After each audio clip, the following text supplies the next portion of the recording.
Doutora Cilândia Amaral, boa tarde. Nessa empolgação toda, né? Boa tarde. Acho que eu comi muito doce hoje, muito açúcar. Epa, epa, epa, epa.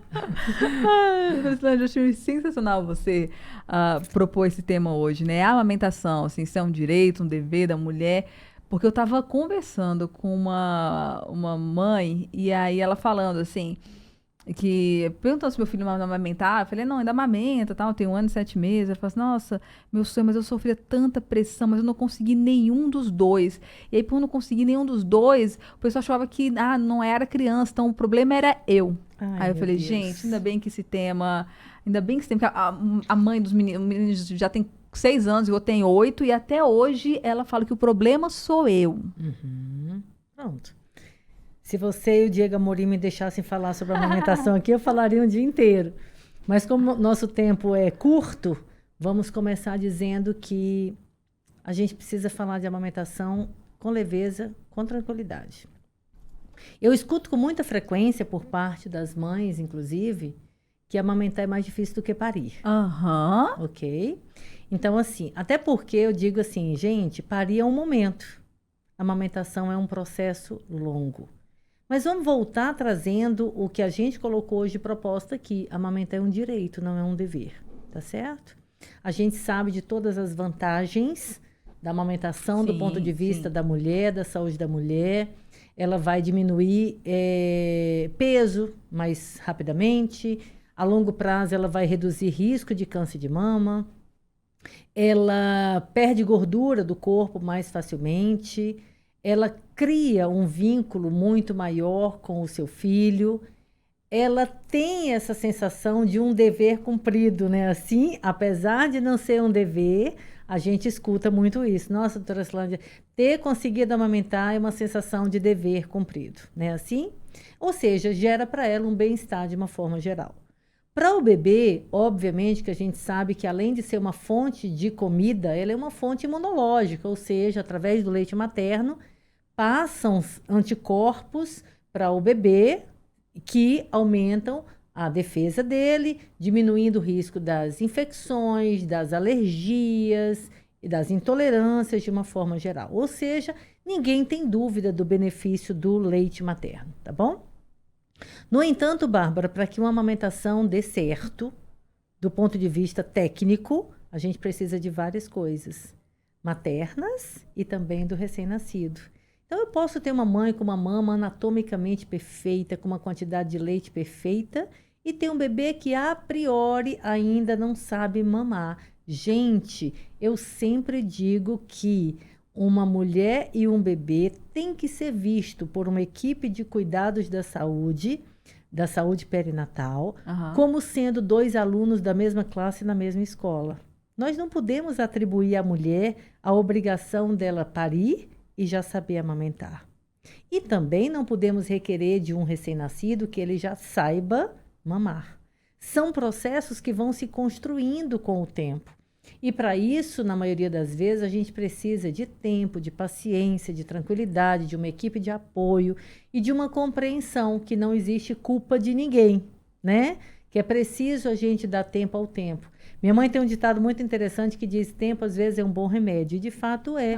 Para a amamentação, o tempo é um bom remédio. Mas nunca com esse sentimento de dever mal cumprido, porque não depende só da mulher. E tem mães que vão ao extremo da dor, do extremo do desconforto, assim. Tem a mulher de um amigo meu que ela amamentava segurando uma gaze, assim, mordendo os dentes para aguentar a dor.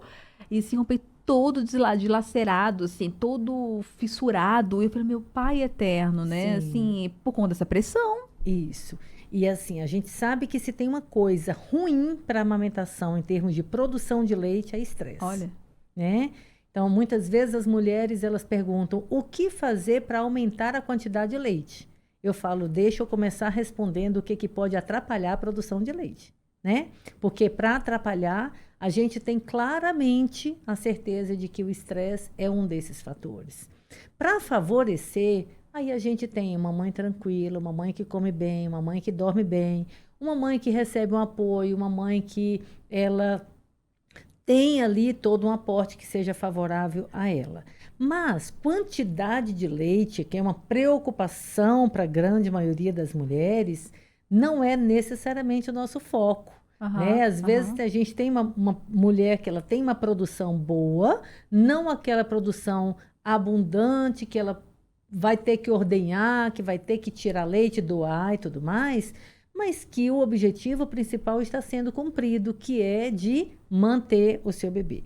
Aliás, eu vou dizer aqui o seguinte, é preciso pensar na amamentação com 3 princípios básicos: nutrição, imunidade e vínculo. Sim. E muitas vezes, quando uma mãe ela não está em amamentação exclusiva, ou seja, por razões diversas, ela precisou introduzir um leite complementar, eu digo, você está cumprindo com os papéis de amamentação.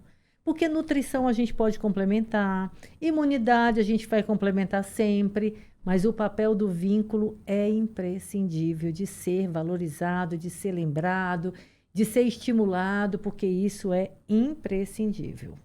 E aí parte de novo, que a doutora Silante falou desde o primeiro dia que ela entrou aqui, que já não basta, a mãe já tem a expressão dela, os grilos na cabeça dela, assim, não precisa vir nem ninguém de fora para colocar, assim, mas você tem que amamentar, parece aquelas pessoas mais velhas que têm teorias maravilhosas, que já viveram, fala assim, me tá chorando de fome, então você tem que dar mais peito, você tem, eu tenho tanto tem. Isso é um problema sério, né, que a gente tem que facilitar a vida das mulheres, né, no pós-parto. E não tenho nenhuma dúvida de que amamentar, de fato, demanda muito, porque dói, na maioria das vezes. Porque a mãe se pergunta o que eu estou fazendo de errado. Porque a mãe diz, mas a minha irmã amamentou tão bem e eu não consegui. Porque me disseram que era tão fácil e não é bem assim comigo. E eu falo, gente, calma. E eu até brinco, sabe, Bárbara, dizendo, olha, botar um menino no peito não é igual botar imã na geladeira.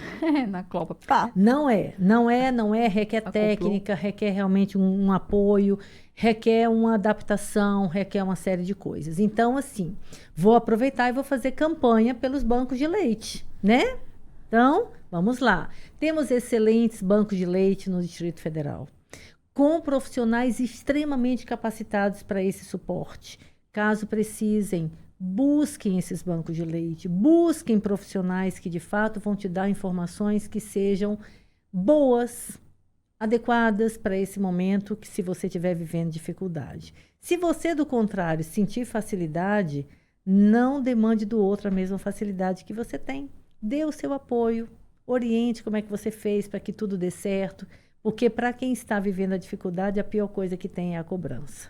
Não é dever, é direito. A amamentação tem que ser vista dessa forma.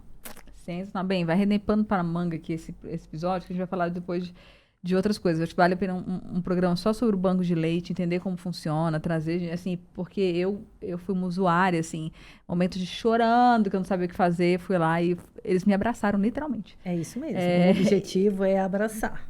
E outra coisa depois, assim, que rende outro assunto. O assunto de hoje é esse dever e direito, que é entender que não é dever de ninguém, assim, não é obrigação, você não é menos mãe se você não amamentar, mas a gente tem depois que falar até do desmame, que depois é um outro assunto para a gente conversar aqui sobre todas essas nuances. É outro assunto. Quando, como, por quê e para quem que eu tenho que fazer isso, né? Então, assim, vou só voltar na questão da sua amiga, né?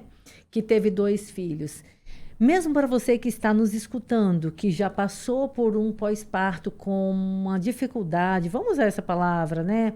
Uma dificuldade no processo de amamentação, eu queria te dizer que tudo é possível de ser diferente, tá? É possível de ser diferente, mas, sobretudo, se você quiser, legal. Tá? Se você quiser, é possível de se organizar uma equipe que começa a trabalhar todos os conceitos e preparativos ainda no pré-natal, porque no pré-natal tem que se lembrar da amamentação no pós-parto.